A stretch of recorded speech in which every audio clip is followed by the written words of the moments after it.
Welcome, everybody. Today is October 19th, 2022. This is our iBUG Android Insight call. I want to thank everybody for coming because, this is where we come for an open discussion about the Android platform. So we will discuss everything from your Android phone to any devices that work on the Android platform, such as the Google devices, the Alexa devices, your Fire tablets, your Google tablets, Android tablets. As I said, everything that works on an Android platform. So as we know, this is the community where we come and we work together and we assist each other and helping each other in solving issues and looking even for new apps and new ways to do things. So welcome to the call. My name is Ava. I am one of your hosts for the call. So I'm Ava Caruth, and my co-host is Hershey. Hi, everybody. Good evening. My name is Hershey. I am from Daytona Beach, and I welcome everybody for tonight's call. I hope you guys have lots of questions. If you have any tips, tricks, feel free to share them with us, and we'll keep it going. Yeah, well, a little bit more update on housekeeping with the call because we are being hosted by iBUG. And to find any information, if you want to keep up with what's going on with iBUG, especially with the iBUG Android Insight call, you will go to ibugtoday.com and you go to the iBUG Android Insight tab, and you will find all of our past episodes there, as well as the current ones. And you can also sign up there to get the information on what's going on in iBUG. So just giving you a couple of things that are going on this week. One is the movie on Friday night is Fatal Attraction. Great movie, just don't kill the rabbit. Unfortunately, she does. And then the next thing coming up is also on November 10th is the Vila Book Club, iBUG Vila Book Club, and their book is Farewell to Arms by Ernest Hemingway, DB 49506. So come out and join them. It's all on the same iBUG link that you joined tonight. It's the same link for the movie and for the book club. Hershey? Yeah, so Ava, what about if we get some introductions going on here with everybody else? You think we're ready for that? I think a little bit more on how to get hooked up with our list. Our list? Oh, you want to come to our. Oh, that list. Of Yes. course, it's iBug plus subscribe at groups.io. So what that means is if you send us a blank email to that, we'll send you any kind of updates. We'll put you on our list, and let's say we have any news articles or anything like that, you'll be the first one to know. And I also want to thank the person that filled out the form on our website, ibugtoday.com. We got an awesome review. I didn't read it till about last weekend, but I do appreciate to that person to write in and give us that feedback.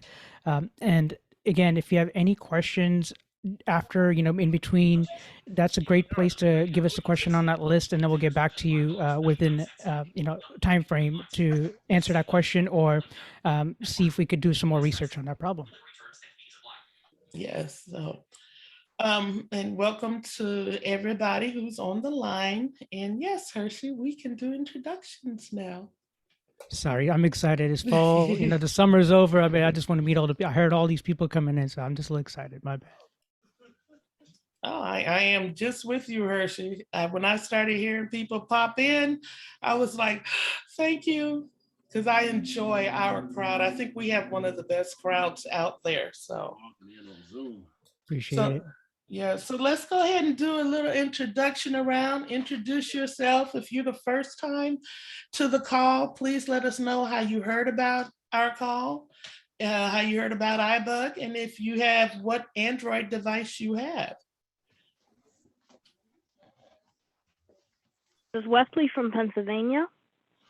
Hi, Wesley. Welcome. This is my first time in any iBUG. I'm heard of it from David Goldfield, and I have a Braille Note Touch Plus. That's all. Okay. Well, welcome. Next. Hi, iBUG folks. My name is Joel. I'm from Sacramento, California. I am a new Android user. I have a brand new. I heard about iBUG Android Insight from, let's see, from a resource at the Society for the Blind in Sacramento. And I'm a subscriber to the news or to the information through Groups.io, and I have a Galaxy. Is that right? No, a Samsung Galaxy. I don't remember what it is. It's kind of new. I got it through work. Okay. But anyway, so I'm a past iPhone user, so I'm making a doing the usual transition over to having to make the switch. So Well, which I'm enjoying.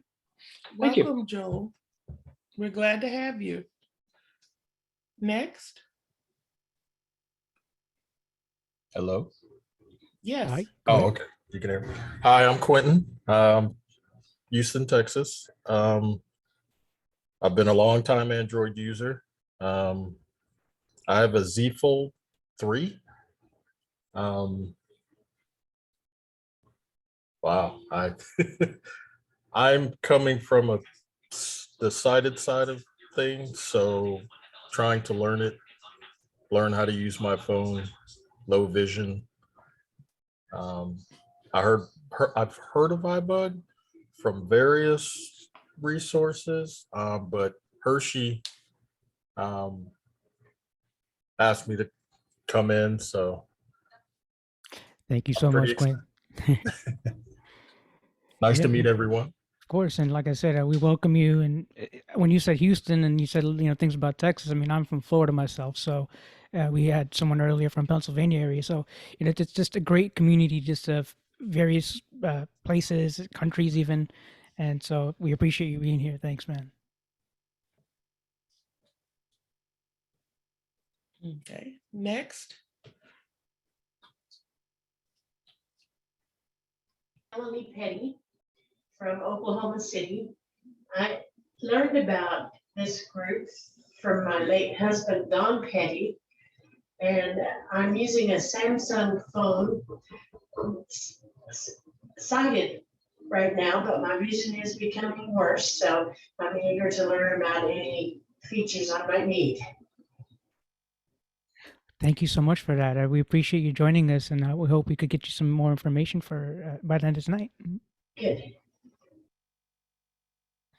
Anybody else want to introduce yourself? This is Hello. Sandhya from Houston. Hey, what's going on, Sandhya? Hey, Welcome back. good. Just a bunch of A ladies and a pixel something. Are you And, going to get the new lady cube thing? Because you remember you had a cube stuck behind your TV last time. yes, year ago, I oh, think they it have was. been okay, you'll have to tell me more. Well, yeah, thank you and welcome to everybody. All right, thanks. Okay. Next. Hello, this is Foster Brown from Houston. I have a OnePlus 8, a couple of A-Lady devices, a couple of Fire Sticks, and Chromecast with Google TV. And I'm currently doing my Zoom off my Chromebook. And is that Joe Isaac from Sacramento?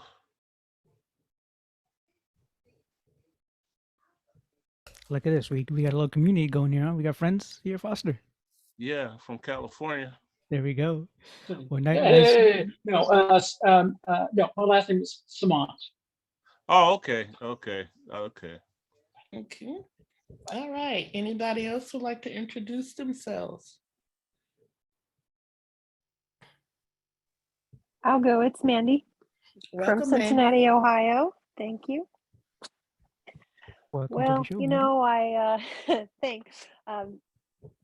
I don't use very many Android devices personally. I use an iPhone, but I also have some Google Home, Google Nest Hub, an Amazon Echo, some other things that I have access to through work, though, and working with some students. A lot of school districts in our area use Chromebooks, so almost all the schools are using the Chromebooks now because of the cheaper costs than what other hardware and software would cost. So actually worked with a Chromebook user yesterday using Chromebox with the Braille display, and got to have an interaction today with the Google Disability Support on finding out more of the Braille commands. So that was a good experience, and Are you just starting off the show here, Mandy? I want to know more about the learning as disability much as support. I can.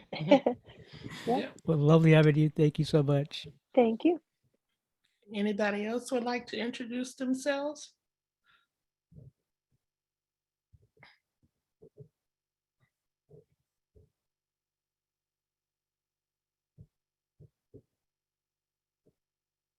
Okay. This is Kevin from Austin.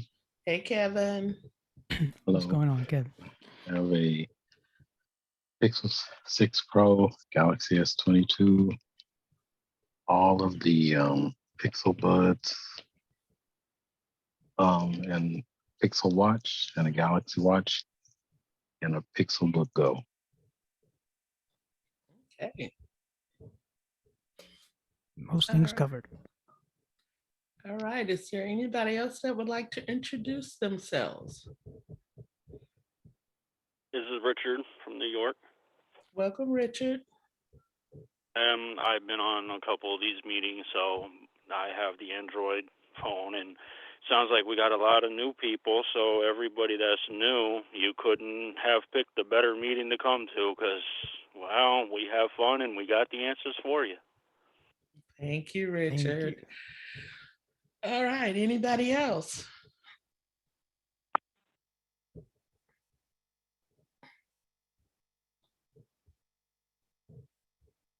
All right. So I will introduce myself. I am Ava Harshid.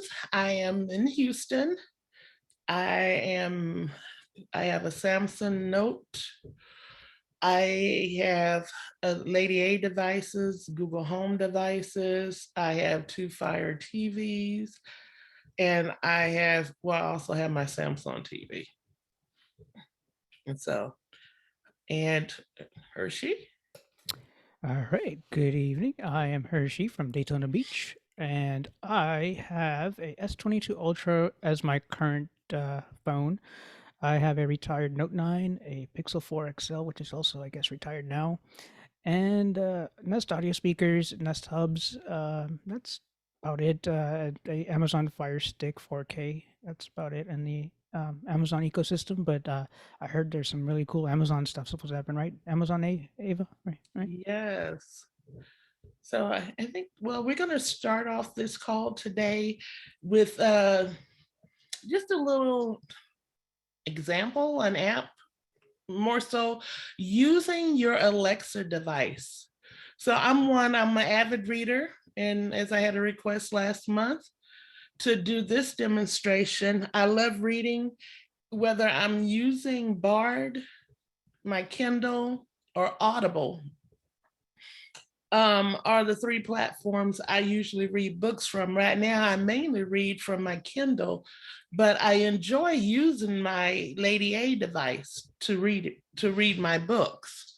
So I'm going to give an example on using your Alexa device to read your Kindle books. And I may even pull up an Audible book as well. So in using your Lady A device, mine is not called Lady A anymore.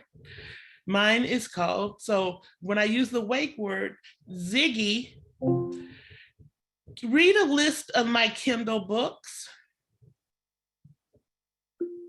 Here are a few books from your Kindle library that I can read to you. The Vitamin D Health Book, 3rd edition. Learn exactly how vitamin D can help with weight loss, healthy living, and boosted energy. Belly Fat, 3rd edition. 51 quick and simple habits to burn belly fat and tone abs. And episode 15, Step 1 complete. For a complete list, go to the Kindle app. So as you can see, I could ask it to read, it will read a short list of what are my current Kindle books are. So it reads like my top 4 that are the most recent ones I have downloaded. And with Kindle, you have 2 options. You can either pay for the book, which is, buy the book at the cost, or I'm under the Kindle Unlimited program. And this is where I can get at least up to, it was 10 books, but I think they raised it to 20 books.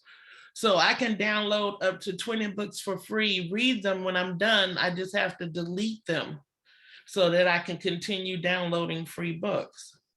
So let's say you've already found your book. And even, well, as of now, let me go back and put a note there. As of now, in order to get a paid Kindle book, the one that you have to pay for, whether it's 99 cents, $1, $16, you have to go to the Amazon link on your computer or on your phone, the app on the phone, and pay for the book there and download it there. And then you can find it in your Kindle library. But for the free books, you can go through the Kindle app and find them.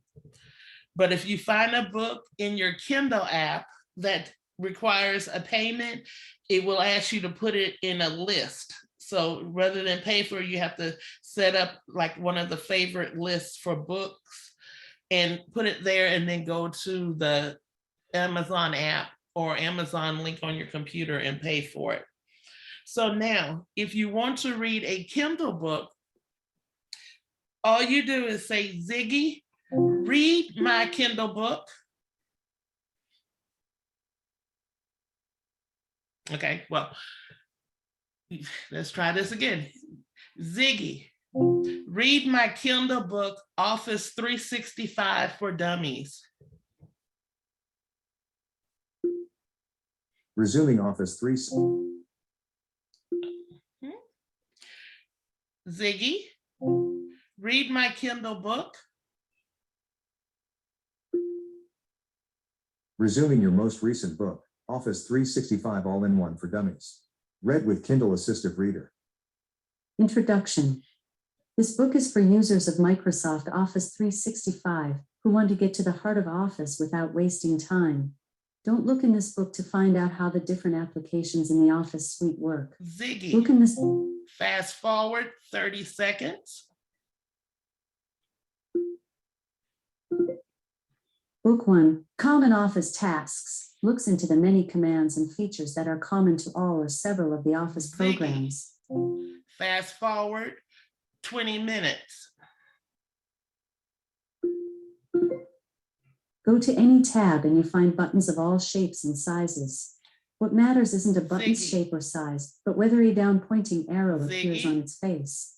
Click a button with an arrow and you get a drop down. Stop. Now, as you can see, when I called the book up the first time, you had to say, Z, play my Kindle book and give the name of the book. And it pulled it up.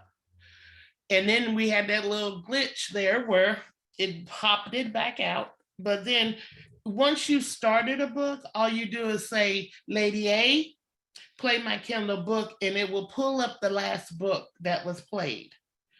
And as I was demonstrating through it, you can always fast forward 30 seconds, 20 minutes up to, an hour, 2 hours in the book, and you can tell it to rewind the same way. So let's say you walked off and you heard something, you want to get back to it.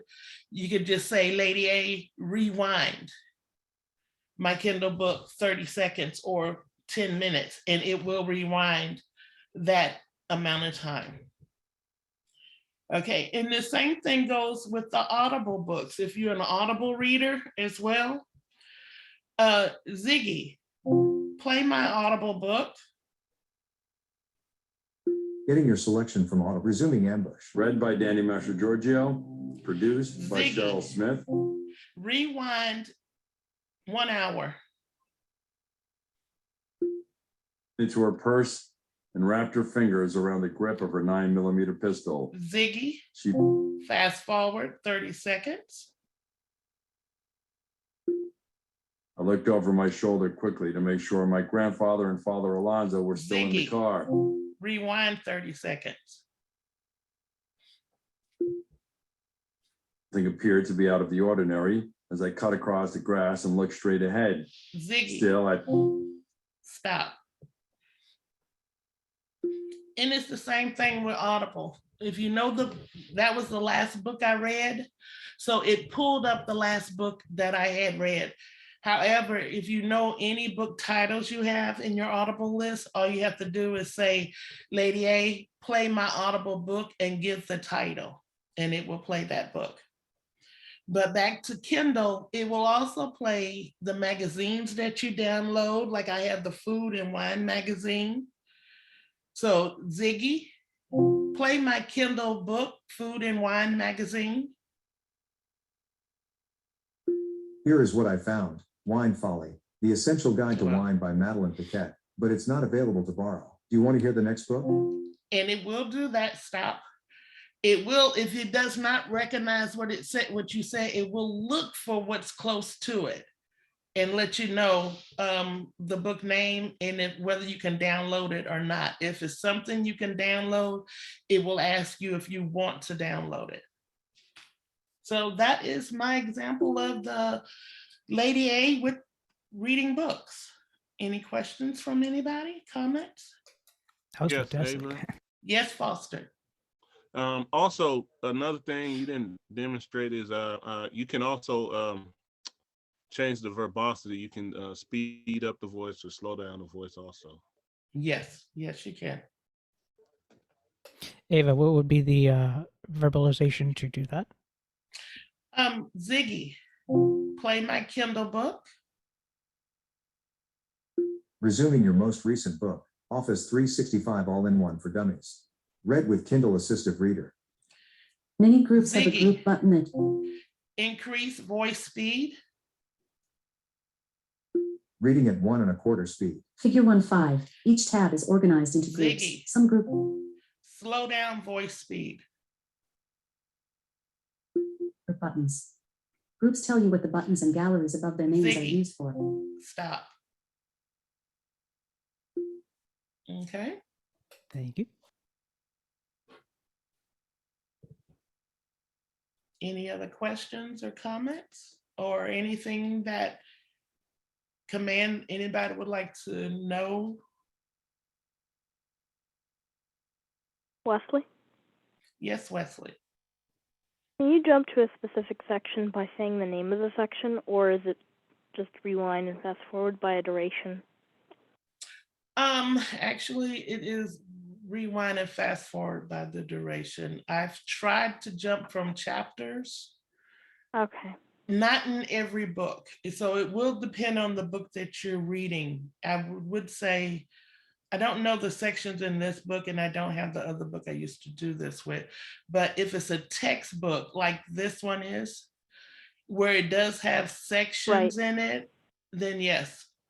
But you would Okay. have to know the name of the section that you're trying to get to. This is Okay. Sonia. Yes. So if you're listening, with those multiple devices in your house, it'll remember where you left off if you move to another room? Yes, it does. And I do that always, Sandia. So when I leave from upstairs, as I'm walking downstairs, I will holler out, Echo, play my Kindle book. and it will pick up right where you left off. All right, thank you.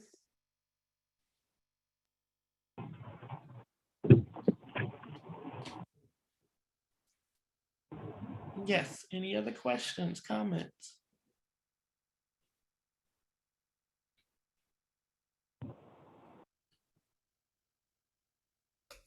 Well, if anybody else has any other questions that they want to discuss, I guess, Ava, we could Yes, we can we could open the continue. See if floor. anybody wants to come back to this. They could always come back to this. But if anybody has any questions of their own, please feel free to ask. Yeah, Richard. Go ahead. Yes, Richard. I'm not the rewinding and fast forwarding of the books, but at the beginning of it, when it was, you were saying it's not called Lady A anymore, and you were calling its name. Is that the same device as Lexus? You can change the name of it, or Yes, sir. No, yes, sir. because I changed mine to Zigman because yeah, I have to say it like that, because all my Echo devices are named differently. I have them as Echo, Zigman, Lady A, depending on the room they're in, so that when I'm in those rooms, especially if they're close to each other, I change the name of them so the right one will pick up that I'm talking to.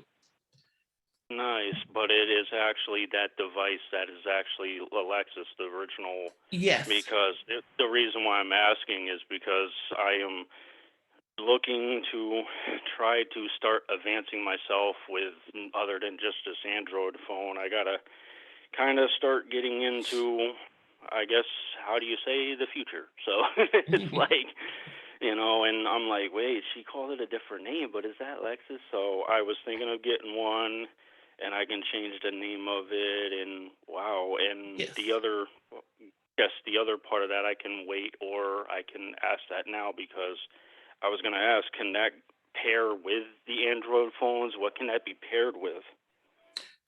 Actually, okay, my well, with the names of the Echo device, let me divert back a little bit for you. You have several names you can change it to, whether it's Lady A, Computer, Echo, or Ziggy. Okay, oops, sorry. What And then, about the other actors and stuff? Isn't it? oh, and then I also have whoever, my, whoever you add, I yes, suppose. yeah, for a small fee, which I think was like $1.99 or 99 cents, I have Hey Sam. You have Shaq, and you also have Santa Claus as some of the extra names for it. As for pairing it with other devices like your Android phone, no.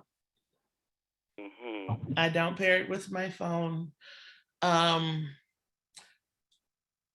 Even though I have the Fire TV, so I can always tell it the same thing as my device. So, but mine is actually hooked to my alarm system and to my thermostat. So you can connect them to devices like that and to a Ring doorbell as well. Okay.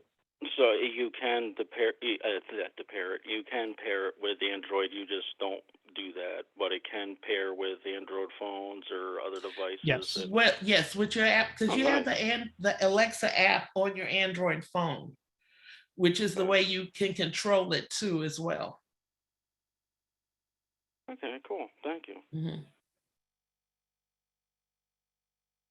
This is Foster. Yes, Foster. You can also use it's easy to pair because it is a speaker, so it's easy to pair it with Bluetooth as well. So if you want to use it, the speaker portion of it, like Bluetooth, with your phone, you can easily pair it up with your phone that way as well. That was actually something else I was going to mention, if it can be paired with Bluetooth speakers, because my Android is going to be, I guess, through this week, my Android phone and Alexis and these other things, they're going to get like, I guess, a complete overhaul, because I'm going to be getting speakers. The Alexis, the Android's going to be getting a complete overhaul, and I'm having a lot of things turn around for the better for me. So I was asking if it can be paired because a lot of stuff is going to be coming to me. So I was going to ask that next question Sure. if Bluetooth And, speakers would work. and this is Hershey, Richard, and congratulations. You got new equipment coming towards you. So yes, the pairing process is not that difficult in either ecosystems. If you get the Google Assistant speakers or you have the Amazon speakers, they're all just different flavors. One has a screen, one just has a little dome like a globe, but they're all pushing out audio, or they have the A-Lady smarts, the Amazon smarts, as you want to call it, the smart device. So if you want to pair it up with a Bluetooth through Bluetooth just through your phone, so be it. If you want that device to perhaps turn off your light bulbs and stuff, it will do it. And the Alexa app is what controls it, which is available on the Play Store.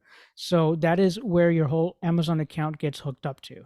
So if you have a microwave later down the road, you decide to buy a microwave and you have the Echo Dot and this, that, and the other, all of this stuff will work seamlessly. If you decide, hey, I want to buy a Google speaker because it just looks better, it'll work just as well. It's not going to interfere or not work because you have one or the other. So you'll have a wide variety of choices for yourself.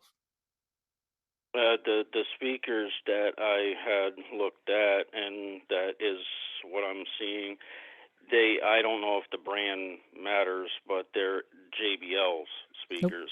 Nope. It's all about the Amazon smarts, as we were talking about earlier. So Ava mentioned her thermostat it's compatible, right? So Yes. whatever devices that you might have, as they call it, IoT, Internet of Things is what they're known as.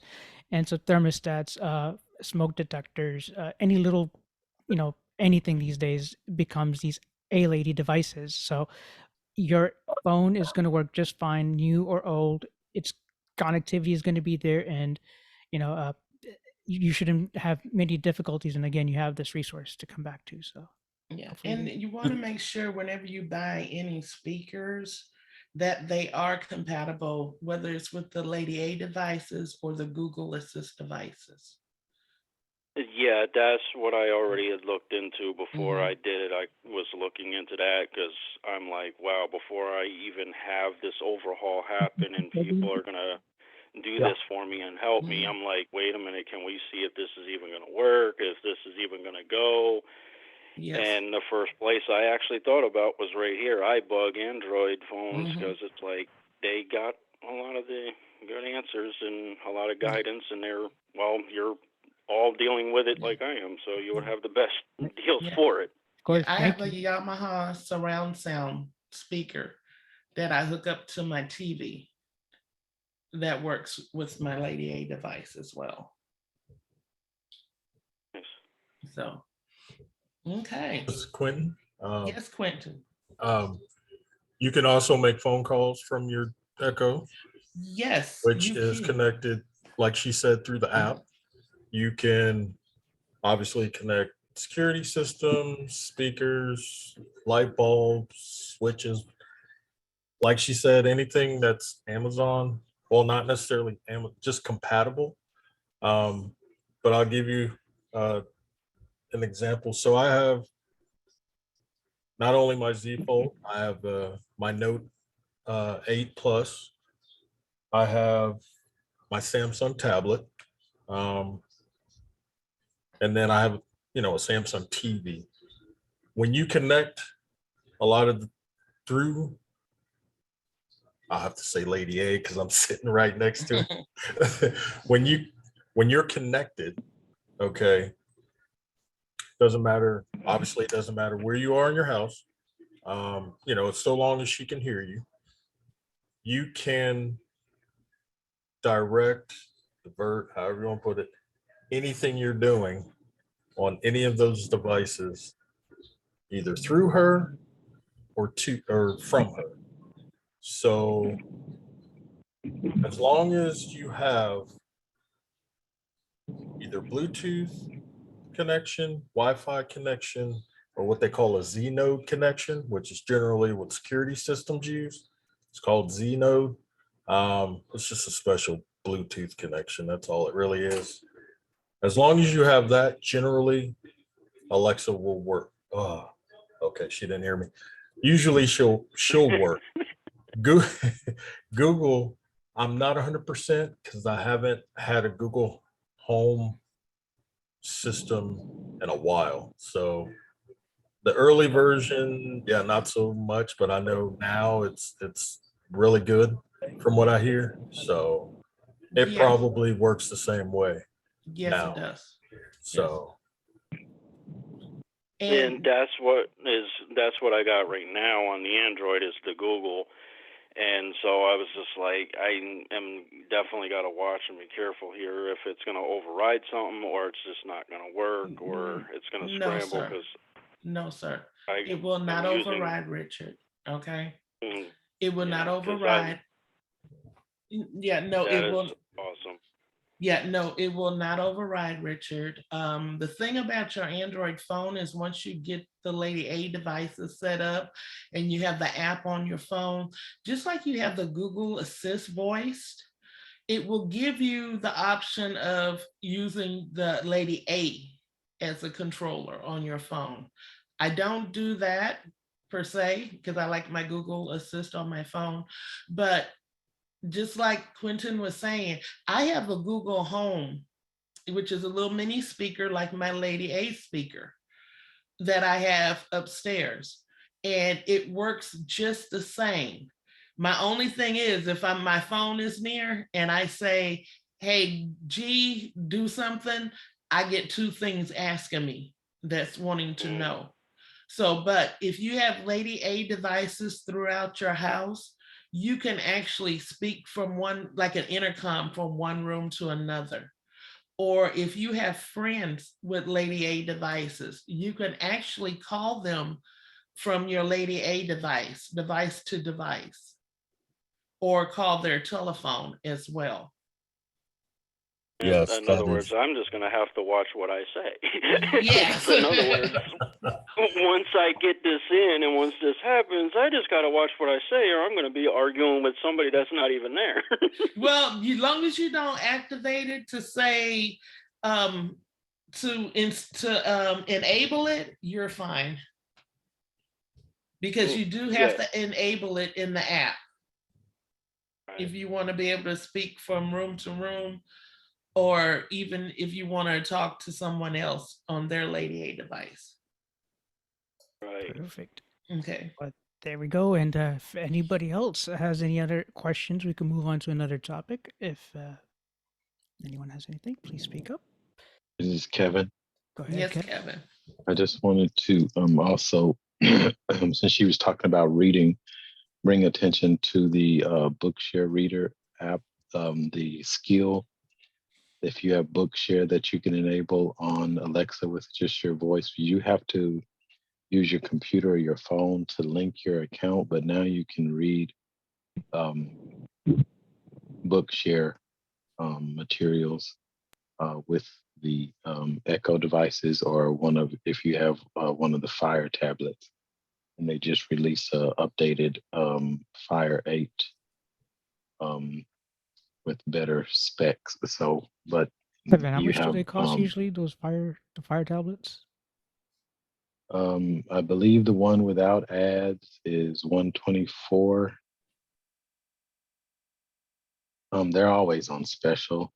So I don't know if they were on special this past week during the early days, whatever it was called. But so it ranges from about 89 to about 124. It just depends. I always look at the ones that don't have ads, but they have the ones that are ad supported that might be like 89 or 79. I'm not sure.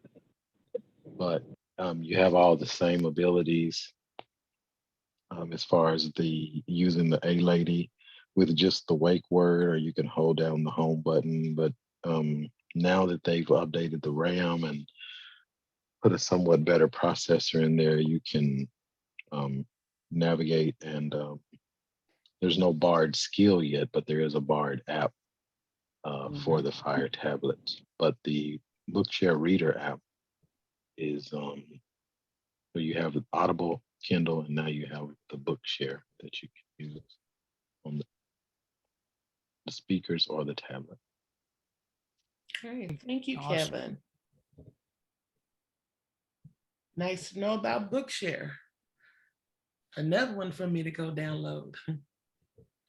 All right. Anybody else? Questions, comments, cell phone questions? This is Foster. Yes, Foster. So, Kevin, have you copped that new Google Watch? Yes. I just took it off when I got home today. I did have my Pixel watch in the hazel color or whatever it's called. Oh, And yeah. now I have two watches. No. So, how do you Using like this. the accessibility of it? Because I heard some of it's a lot of the exercise stuff is Fitbit stuff because Google had bought Fitbit. Yeah. Everything reads out well. It's a little snappier. There's still some work that could be done on the accessibility side, but the talkback is a little more responsive than it is on the Galaxy Watch. And I like it. I've been able to use most of it. I don't buy the watches for the health features, but everything that, and I can see everything on the phone that I can see on the watch. I do miss the little what do you call it? The rotary thing that I have on my Samsung watch when I have the Google Watch, but you can just swipe through the screens just like you do on your phone. All the gestures and things work pretty good. But I just noticed that it is a little more responsive, but it doesn't have some of the things that the Samsung has, like how you can have it vibrate to tell you the time instead of the. So some of the accessibility features haven't come over yet. Oh, but everything, the haptic stuff. yeah, it doesn't have the haptic part for the accessibility yet, or not that I've found. But everything else works. YouTube music and all the health stuff, and I can get my heart rate and it tells me when I've met my goals for the day, and it lets me know when I have an incoming call, like when I'm on an ongoing call, it reflects on my watch, and I hear that as well. I can respond to text messages. The Google keyboard is really responsive, so if I type or if I dictate, all that's working really well. Hey Kevin, it's Hershey here. I have a question for you. How is the heat on your wrist as far as wearing it for the day prolonged? I Do you don't have any heat. no heat? I Nothing don't like have the old any heat fossil at watches all. and stuff like that. Oh no, I didn't even think about that until you just said it. Like I haven't experienced any. Even when I take it off my wrist and hold it in my hand, like I don't notice anything except for whatever my body temperature was. Like there's no, and I don't ever get the notification while it's charging that it's overheating, like I was getting on the Samsung until there was an update. But there's no overheating issues or heating issues or anything. It stays cool, comfortable to wear all day. And all I have to do is I'm going to try to see if I can, through the Google technical support, I'm going to see if I can get them to where you touch the crown thing that it'll say the time. But right now you just have to touch the screen with one finger and it'll say the time right away. But I wish that one of the buttons could be routed to do that, so that it say the time. But right now I just have And to there's touch how many buttons are there on the watch physically? Two. Okay, so one crown spinning button and then one you push in. One that you push in. Got it. And I got a question. Oh, I'm sorry. Go ahead. And it's not clear to me, and I just haven't been through it like I have the Galaxy watch settings, but I'm not sure where you can go and reassign what those buttons do, or like what two presses and stuff like that's really customizable on the Galaxy Watch. And I haven't found where to do that. So it's doing what I want it to do now, but I don't know how I could go and change that if Understood. And go ahead, Quentin, you had something to say? I was just going to ask. I mean, I know some people do the Bluetooth side of the watch, and some do the LTE. Um, kind of more of a, just kind of wondering a preference um, to most of you. I mean, do you prefer the Bluetooth over the LTE, or do you even care, or do you just get a watch? I mean, does the does that one come with both? I know Samsung does. You can get either. I'm not 100% familiar with the others, so I was just wondering. Sure. so. Anybody have some information for Quentin here? This is Kevin. So both of Go ahead, my Kevin. watches are the LTE model. I'm never away with the watch. I'm never away from my phone, my Pixel 6 Pro that it is tied to. But I have noticed that depends on the day. If I take my Galaxy Watch and I'm away from the phone that it is tied to, even though I have an eSIM or whatever inside of it, sometimes it will tell me that it is not connecting. So I don't know if that's a T-Mobile thing. I don't know if it's something that I have it always use mobile data is what I have mine set to. You have auto, you have always use mobile data, and you have always use Bluetooth or something like that. Cell phone Right. connection, always use, but I have mine set to always use mobile data. But I have noticed that it will tell me not connected, or none available, and I don't understand um, because it's easier to get LTE than it is to get a 5G. So I don't know why when I leave the phone at home, sometimes it works just fine when I leave the phone at home, and I'm getting phone calls and text messages and stuff like normal. But sometimes it will just keep alerting me and tell me that it doesn't, have a phone to connect to. So I don't know why it does that. But I don't know Part of when I'll get to test out the LTE side of the Pixel Watch, because I'm never away from my because the only way I can get into my door is to use the Smart Rent app, and that's the only way I can unlock my door, because it's a touch screen door lock, so I can never leave my phone behind or I'll be locked out. right. That's actually pretty cool. I might need to get one of those. I like that.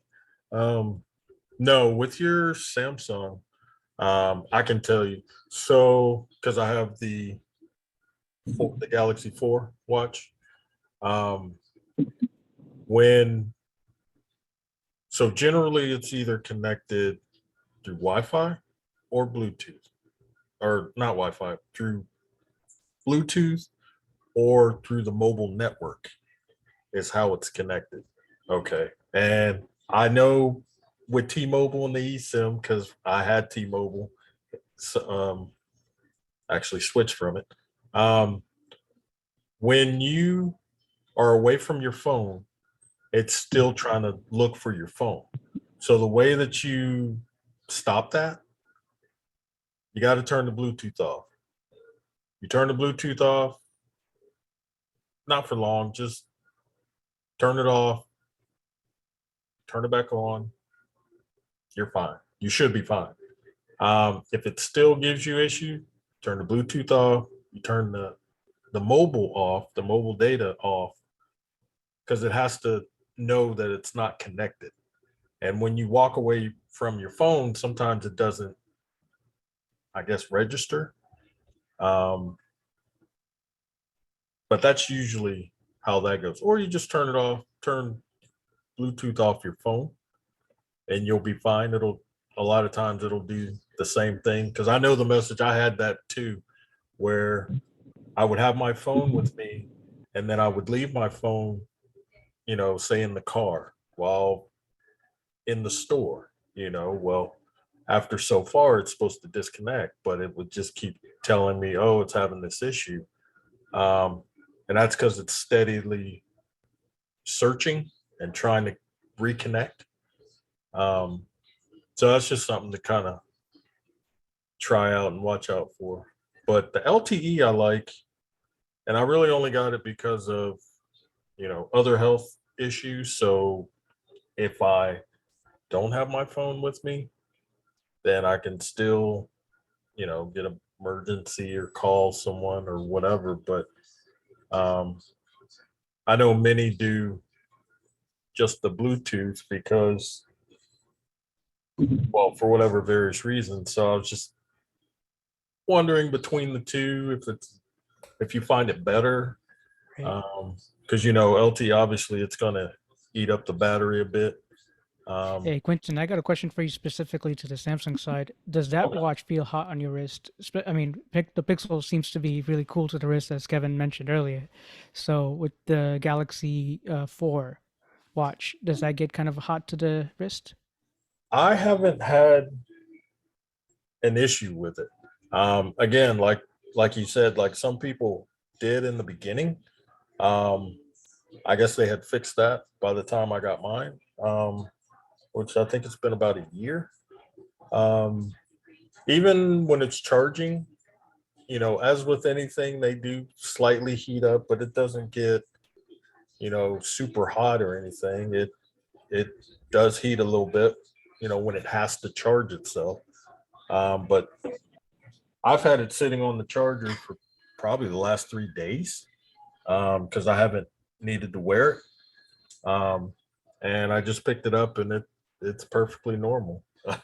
My Sounds arm good. is probably warmer than Right. my watch right now. So Got it. I haven't had an issue with it. Even if you are out and Your about. phone was ringing. It changed the face on my phone. I'm sorry? Your phone has been calling my phone. Oh. That could be why. Even if you're out and about, I haven't witnessed any issue. But I know some have had issue with the LTE being on all day, out and about, and then it gets hot and all that. I haven't had that issue. So I do think they fixed it with the update they gave early on. But it's kind of the only smartwatch I've ever had. So Right. I'm a little biased, but I am curious, with the Pixel that just came out and the Google, I've never had a Fitbit or anything like that. Well, So Quentin, we did get a couple more people come in earlier. You want to see if anybody got some answers for you? If maybe the other side, because I got my questions answered so far with, you and Kevin giving me information here. You want to see if anybody else has any input? I guess Quentin's basically asking, is anybody else using Pixel watches or Fitbits or anything different that you might suggest?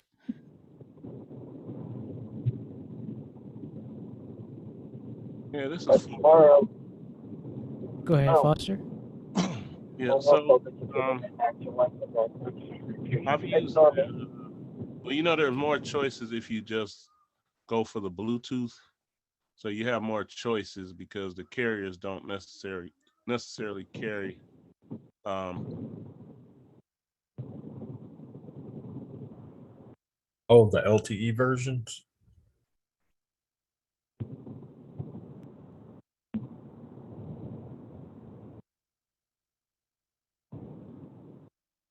the Wear OS software. So and it worked pretty well. I like the Wear OS software. It worked really well. It was on my it was on the Modvoy, and then the second watch I had was the Samsung Galaxy 2 watch. I got that through T-Mobile, and that worked pretty well too. It picked up my YouTube music and stuff like that. So So and it was in that space, Foster, in the wearable space, would you say something like the Mobboy or anyone that had the different processors or different hardware, did that really matter to people? Or do we feel like Google has finally stepped into this arena with likes of, Apple watches and the Samsung watches, that we don't really need to pay attention to maybe these smaller brands, and for accessibility, focus to the bigger brands? Like, would you say what would you think of that? I would say that one, if it's Android and it's Wear OS, it's pretty much going to work the same across the board. They may have little nuances that the manufacturer get, but if it's Wear OS, it's pretty much going to work the same across the board. Now, the catch with the Pixel Watch is that um, it since Google bought Fitbit, then all the exercise stuff is based on Fitbit, so they kind of join the two together. So whereas some of the other smaller companies or other companies, they go 100% Wear OS. So if you've played with Wear OS or used it before, which I have, excuse me, I found it, it's easy to use like the Android phone. It was easy to turn on talkback, and it was clean. It was just a clean, a clean setup. So, and it's just a matter of preference, but I would say, as far as accessibility, yeah, Google's now stepped up to the big boys with, like Samsung. So times have changed, I suppose. Yeah. We're getting better. This is Kevin.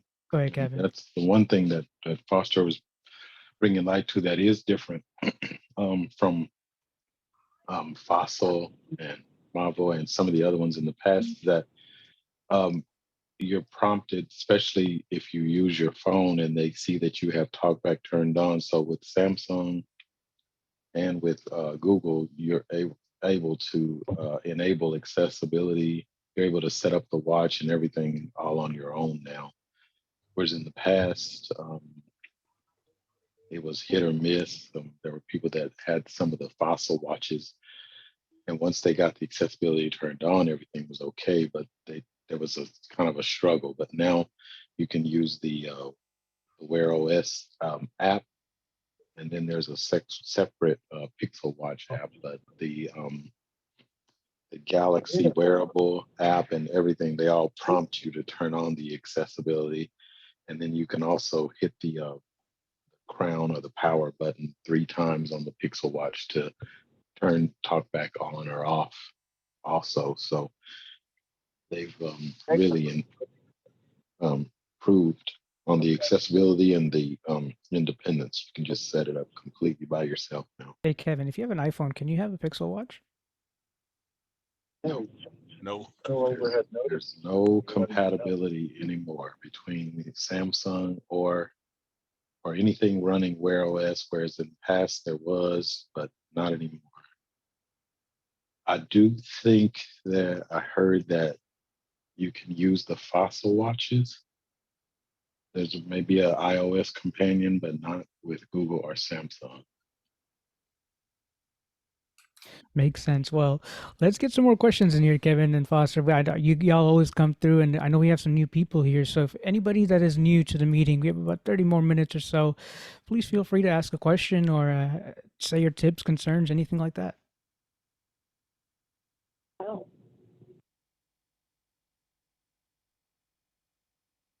I think somebody chimed in. We didn't quite hear you well. If you could repeat yourself, please. Can you hear me? There we are. We could hear you now. Hi, I'm interested in knowing about why, excuse me, I'm losing my thoughts, why Amazon is being talked about as being used with Android instead of Google. I think it's more of a choice. This is Hershey, by the way. What we were discussing earlier was Ava was showing us the abilities of what Amazon has in their ecosystem. We typically do talk a lot about the Google Assistant and like the speakers. They all do similar things, right? It's an assistant. It's something to do shortcuts. Turn on the light. Turn on some music. Turn on that book. So all of these systems Right. work identical, but they're just from two different vendors per se. So you have the Google side, you have the Amazon side, two different usernames, two different ecosystems, but they are based on Android. And thus, even with the tablets, so Amazon has tablets, but then on the Google side, there's tablets coming soon too. They used to have tablets. So it's more so of Right. just giving a little bit of light on all these devices. The Google Assistant is part of your phone when you have an Android phone, such as, let's say, a Pixel, as we've talked about tonight. We've talked about Samsung phones. But with Samsung, you get this other assistant called Bixby. And that has a little bit of flavoring, it does.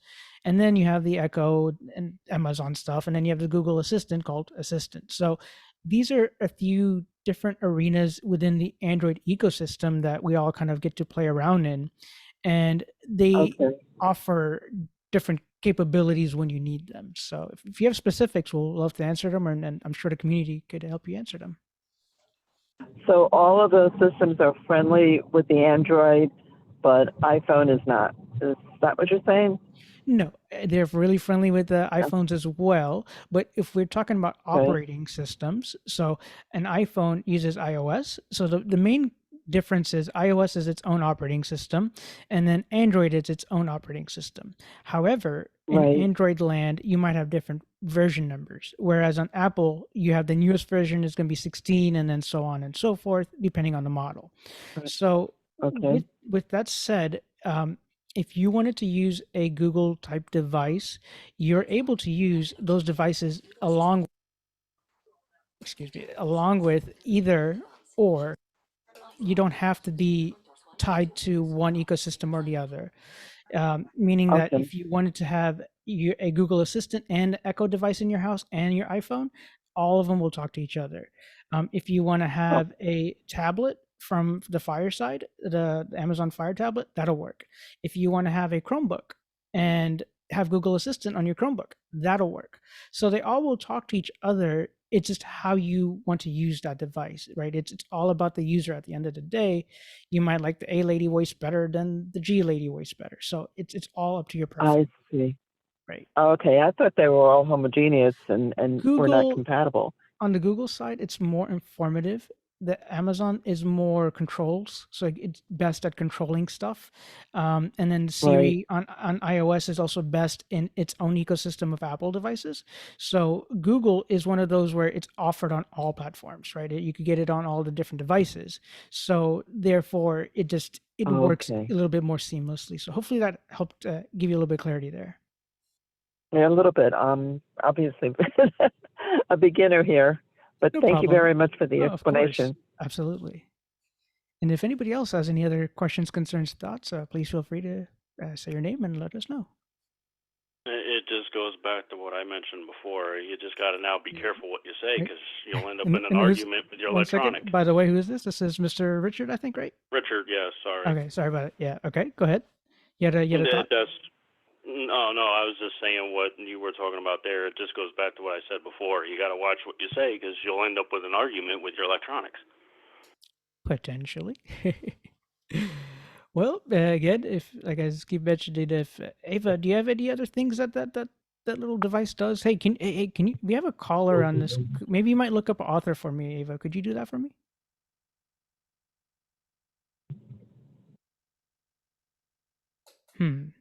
I guess Ava and Ziggy went to go have a little cocktail together, maybe. I don't know. But it's okay. If anybody else has more questions, please feel free to ask, and we'll help. No, we facilitate. didn't go have coffee. Oh, no? But we learned you don't turn both mutes off and start talking. Well, I was going to No. say, could you ask your thingy to look up an author for me? That I don't know if it will do an author. Authors. We tried out. You Brian know, and then Sanderson. it's like, which platform are you looking at it from? From Kindle, Audible? Just scream at one of your speakers. Ask for Brian Sanderson. Ziggy. Find Brian Sanders on Kindle. Sanderson. I don't see any Brian Sanders books in your Kindle library. Well, it'll look and see if it's in my library. So, and I know I don't have any author by that name in the library. So, understood. Yeah. Well, if Well, call out one of the authors you do have. Yeah, like I remember names. Yeah, that's another thing. No, because I just deleted a whole bunch of my authors so they wouldn't read it out loud. Hey, but I have a question for anybody else out in the audience. Anybody picked up the Pixel 7? I already got the S22 Ultra, so my budget is out for right now. But anyone picked up the Pixel 7 Pro? Not yet. I'm hawking it though. I'm hawking it.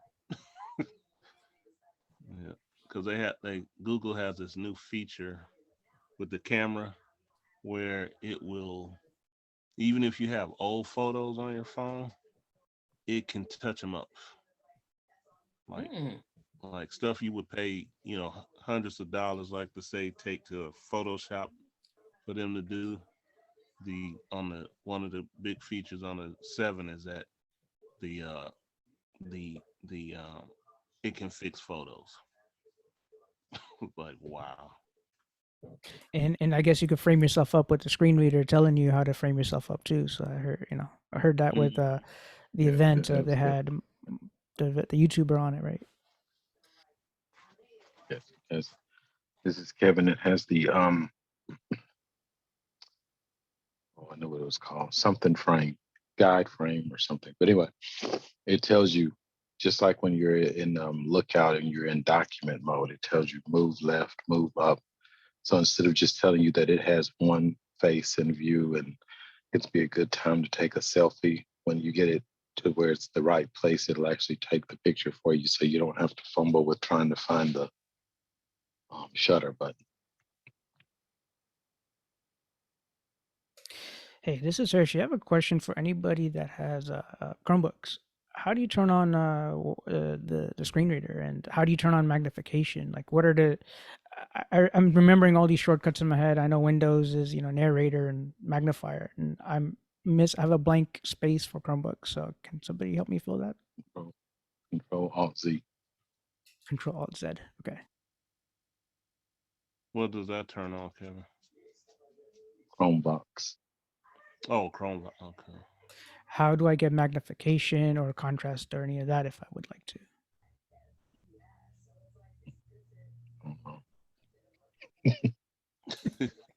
Well, we got mixtures of people in here, so that's what's lovely about it. No worries, Kevin. Thank you. Anybody else have any questions, concerns, thoughts? Hershey, but I forgot. No problem, Foster. Thank you. But if anybody else has any thoughts or concerns, please feel free to unmute and Harshey.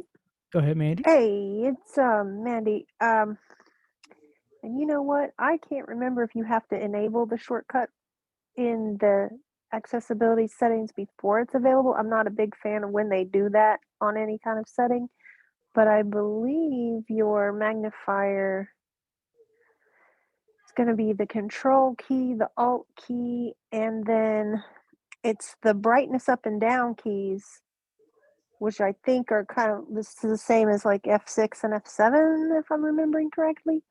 So the brightness down is with control and alt, it's going to decrease the magnification, and control alt brightness up key will increase magnification. And Mandy, what is typically the cap lock key? Isn't that something funny or special? It's search. Okay, it's search. Okay. I've heard another term. Is that the like assistant a key? launcher button? I'm not sure. There was some shortcuts some new ones that I learned today that use a button called the launcher, but I don't. They said launcher this or search this. This is Foster. So, go ahead. Mandy, what it is the it's the like search button. button and the launcher button are interchangeable, because what happens is when you hit that button, it'll bring up the where you can it'll bring up the screen with your apps and the search bar at the top. So to and this is my pet peeve with the Chromebook.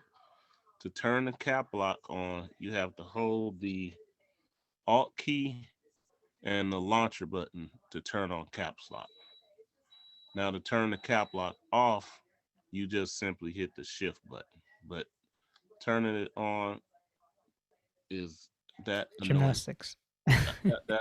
It annoys me. I'm like, I got to use two buttons and turn the cap lock on. So that's really my only pet peeve with because when you're typing and stuff, you just want to be able to click and have it go in all caps. But here you type in there, it's like, oh, I need all caps. Then you gotta, use your thumb and your pinky finger to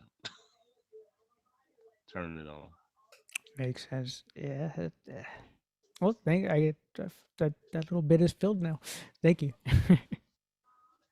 And then if you get the good thing too with like the Chromebook I have is touchscreen, so then you can also use accessibility gestures as far as touch, so you don't always have to use the keyboard. You can, especially And like a are they convertible. similar to what TalkBack would be, or are they slightly different? Yeah, some of them are similar to TalkBack, which I was messing around with the new features on TalkBack for the 12. I just got the Android 12, and I'm like, oh, this is simpler than using VoiceOver. It's getting there. Some of these gestures are getting. It's incredible where we've come. We had single-handed gestures, and now with multi-finger and layering stuff on top of each other and lookout. Yeah, we're getting far. Hey, So it's go ahead. Carrie. Hey, It's Carrie. Carrie. Hey. I just wanted to answer your question about magnification. It's actually Control Launcher M to activate it, and then you can press I can't remember, Control Alt Plus, or is it Control Plus to zoom in and out for magnifier. Does And it then have an invert shortcut too? Because like usually I like the dark it contrast or does whatever. Control Launcher H. The only problem is that when you have a Chrome box on, magnifier, like I haven't been able to get it to turn on, to use the shortcut for magnification.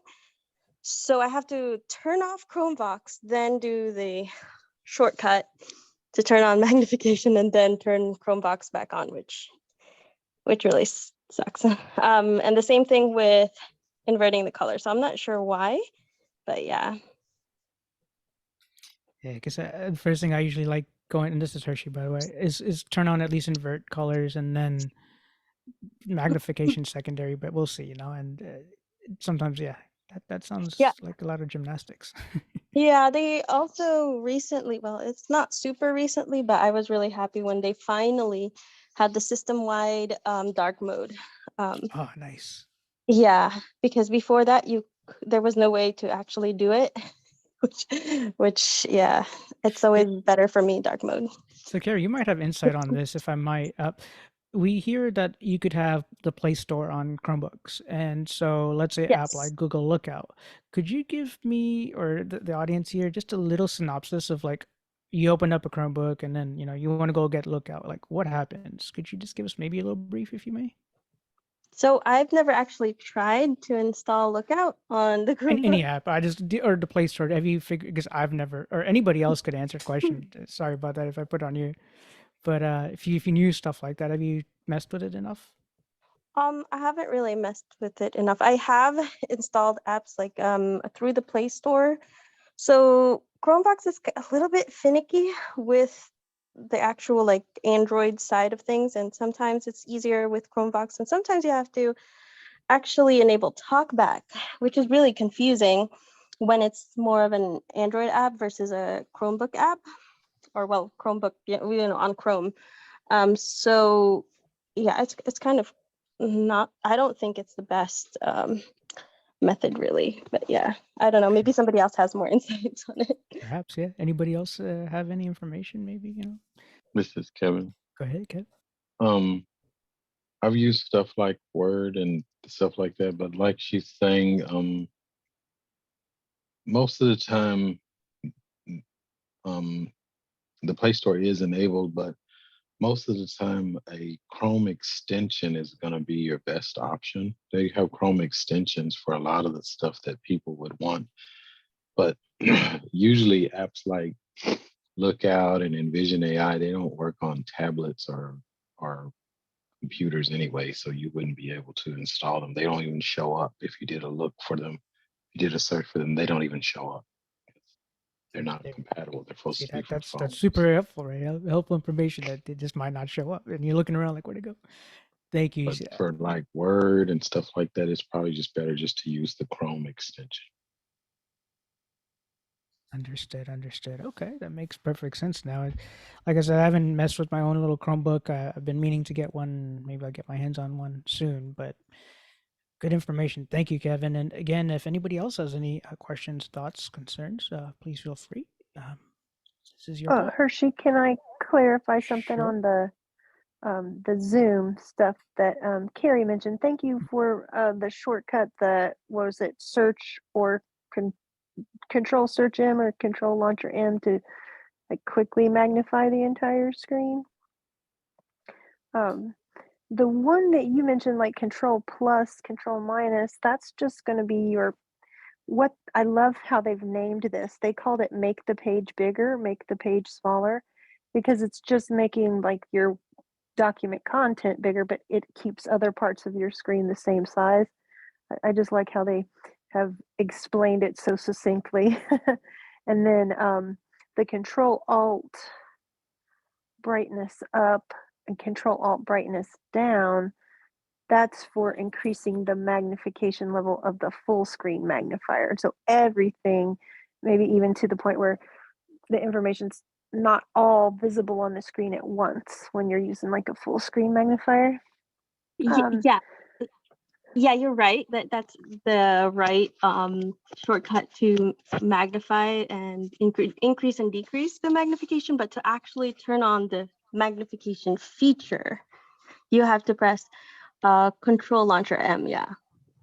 I'm glad that they did that instead of forcing you to go into the settings and enable something before the shortcut was available, like in older versions.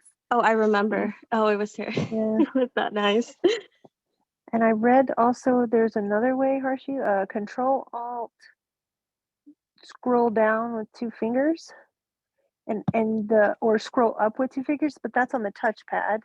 So hold down the Control and Alt keys and then scroll up with two fingers or down with two fingers on your touchpad. And I want to say they also gave a touch screen. It was it did mention using two fingers to move around, just like it's on probably the like that Android triple tap zoom magnification. sort of. This is Foster. Go ahead, Foster. Once you turn on like full screen magnification, and if you have a touch screen, then it's pretty much like you can move around. You have to put two fingers on the screen to move the screen around, move it into view, like if you have something out of view.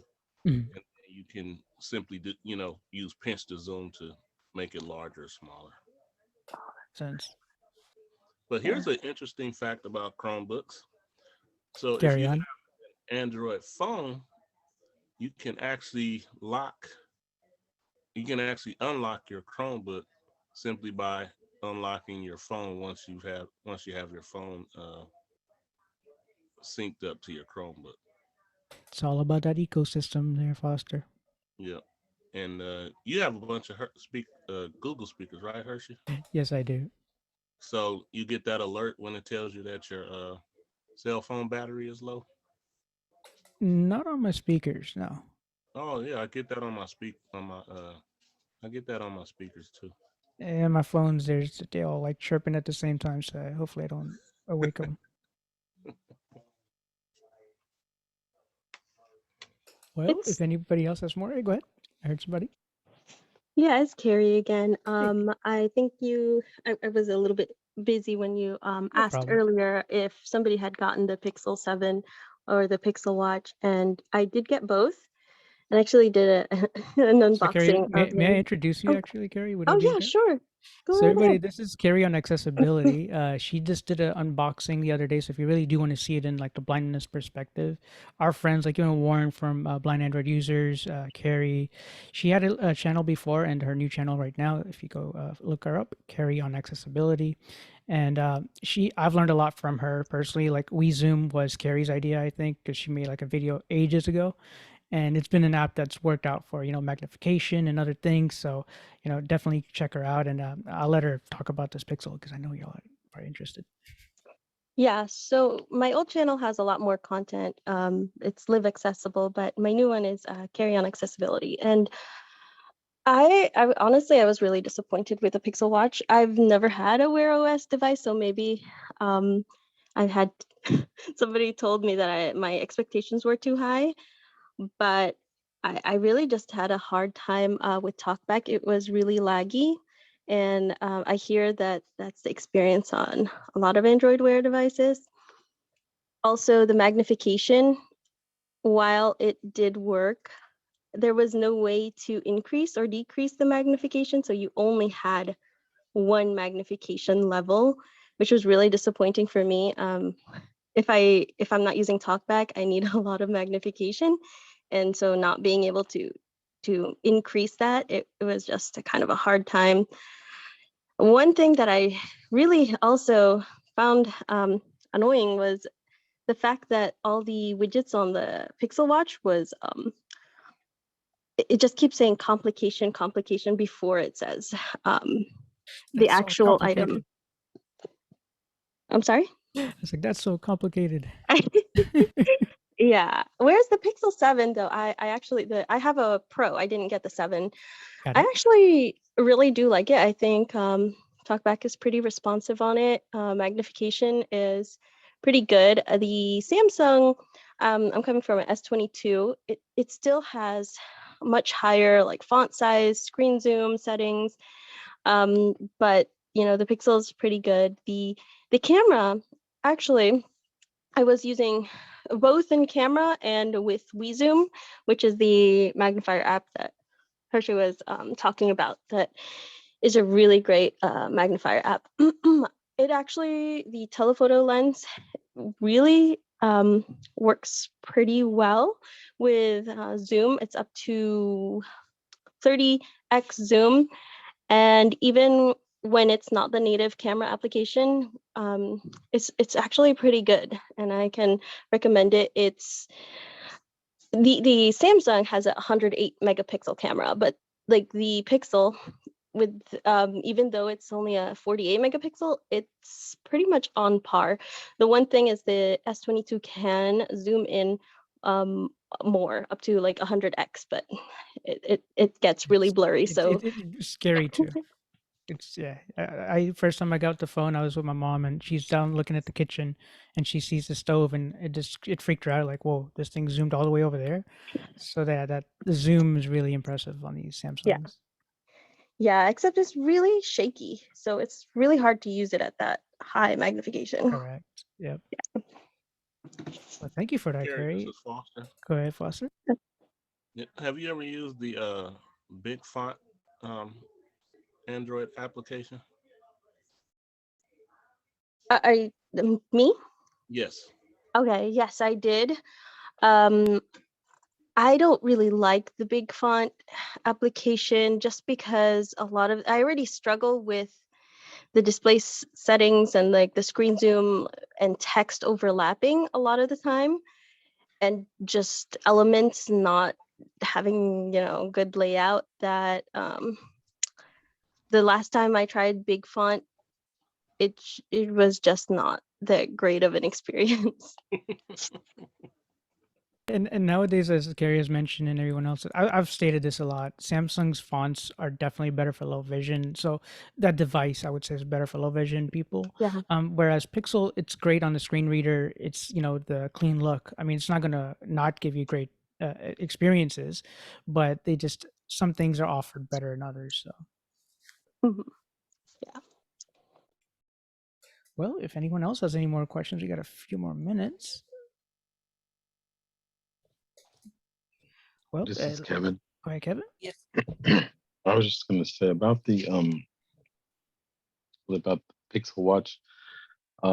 As far as going through the specialized help, and I guess they didn't do any beta tests or anything for the watch and the accessibility, but you can make some changes to TalkBack, whereas I see you can't make any changes to the magnifier. And those items are, just reading the reviews, those are called complications. So that's why it says that every time. And I guess that people who don't want that need to call and let Google know that they want that to be turned on or off. But since I knew that they were called complications, I don't know what that term is supposed to mean. It never really bothered me that it said that before I got to the heartbeat complication or the daily workout complication. I just like, okay, that's just like saying home screen 1 or home screen 2. I just took it as, Categorical, but I maybe. can see why but I can see as why somebody might want to turn the announcement of it being a complication on or off. But since I had read reviews on the watch and they were talking about the different complications, I just said, oh, okay, then See, I wouldn't mind if it it's said just it very after. verbose. Maybe that's one of the changes they can make. I know that you can change the state of how it announces, like check boxes and stuff like that. So maybe they can add the complication announcement as one of the things that you can change in the verbosity settings, or they can make it to where you could just turn that announcement off. But I don't think that enough people who have any of these devices do enough of the specialized help reporting, so that they know that, because I have made reports and things have been changed within 2 or 3 days. So if enough Well, people call and at least let it be known. Now Yeah, there've been things that have I think, been reported that they haven't changed, but there's a lot of yeah, I don't know. Maybe you should report it for me because every time I report, they ignore me. Well, Gary, let me give out that website for people to report. It's g.co/disability support, and that's where you could get through Be My Eyes, call them, email them. They have different structures you could go through, but that's again at g.co/disability support, and that's where you would bug them and say, hey, this doesn't work, complications are complicated, or whatever you have to say, even if it's about Chromebooks, if it's about your speakers, your hubs, your phones, etc. That's the place to ask them, and that's where disability support lives. And I want to thank everybody because this has been a really great call. We're down to the last 2.5, 3 minutes of it. So we want to do a quick little wrap up. With everything, I'm very grateful for everybody who's been on. Just remember, if you want to come back and re-listen to this broadcast or any of our other broadcasts, you can always go to iBUGtoday.com, go to the iBUG Android Insight tab. You will find us there. You will also find us on YouTube, on the iBUG YouTube channel as well. And Yep. as we Search iBUG Android Insight for YouTube, and you'll find us there. And if you search iBUG Today on YouTube, you'll find us there as well, to our main channel. Yes, so just remember, if you want to keep up with the iBUG events that go on, because they sent out information for the month and they send it out throughout the month. Just go to iBUGtoday.com and please sign up. Don't forget the movie Fatal Attraction Friday night. And then to join the mailing list, Ava, for our call here, it's going to be iBUG plus iBUG Android Insight plus subscribe at groups.io. So if you want to join our mailing list in between, you could ask us questions there.